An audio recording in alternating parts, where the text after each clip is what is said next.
संघर्ष fast news सदैव आपल्या सेवेत। किनवली येथे भात खरेदी केंद्राचे उद्घाटन। शहापूर तालुक्यातील अनेक विभागात भात खरेदी केंद्र नसल्यामुळे शेतकऱ्यांना आपल्या स्वतःच्या मालकीचा भात विक्री करणे कठीण जात आहे। अशातच किनवली विभागातही हीच अवस्था कायम होती। किनवली परिसरामध्ये सुद्धा भात खरेदी केंद्र बंद होते, परंतु किनवली परिसरातील भात खरेदी केंद्राला अखेर मुहूर्त मिळाला असून आज कृषी उत्पन्न बाजार समितीचे शहापूरचे उपबाजार किनवली येथे भात खरेदी केंद्र सुरू झाले आहे।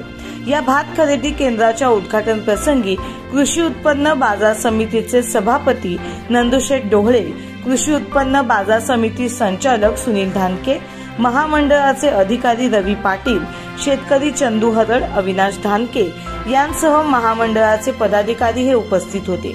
यावेळी मान्यवरांच्या हस्ते उद्घाटन सोहळा पार पडला। भात खरेदी केंद्रावर प्रथम येणारे शेतकरी म्हणून मधुकर हरड यांची निवड झाली असून त्यांचा सत्कार बाजार समिती संचालक सुनील धानके व महामंडळाचे अधिकारी यांनी हात घालून त्यांचा विशेष सन्मान केला। संघर्ष फास्ट न्यूज, अंकुश भोईर, किन्नवली।